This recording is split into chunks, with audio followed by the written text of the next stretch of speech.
اهلا بكم يا ابطال. النهارده معانا حلقتين، الحلقه السابعه والحلقه الثامنه من الموسم الثاني من انمي كايجر رقم 8 اللي هيكون فيهم اول قتال لاقوى سلاح في قوات الدفاع.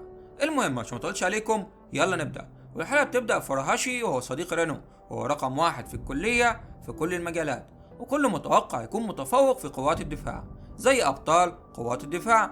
وبنرجع مرة تانية للوقت الحالي أثناء تدريب رينو على السلاح رقم 6، وطبعا بيغمى عليه. وبعد مرور تقريبا شهر من تدريب رينو على السلاح رقم 6 بتبدأ أول مهمة إبادة، وهو مستعد للانطلاق. صديقه بيقول مجرد الوقوف بجواره أشعر ببرودة كافية لتجميدي.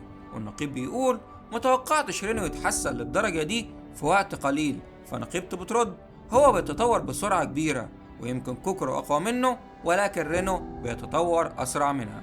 فبيقول لها وده اللي بيتسمى عبقرية، وبيعرف رينو المهمة وإنه مفروض يقضي على الهونجو ده عشان نشوف إذا كان يستحق استخدام السلاح رقم 6 ولا لأ. ورينو بينطلق بسرعة كبيرة جدا لدرجة إن خطواته بتجمد الأرض نفسها، وبيقول ما عنديش وقت، لازم أحقق نتائج في وقت قصير. ولكن أثناء حركته لأنه مش متمكن في التحكم بالتلج بيسقط، ولكن فريقه بينقذه. بيبدأ يهجم بأول ضربة وبيطلع على الشجرة وبيضرب ضربة واحدة بتفجر اليونجو. وصديقه مصدوم وبيقول ليه ما قدرتش أهزمه أنا كمان بضربة واحدة.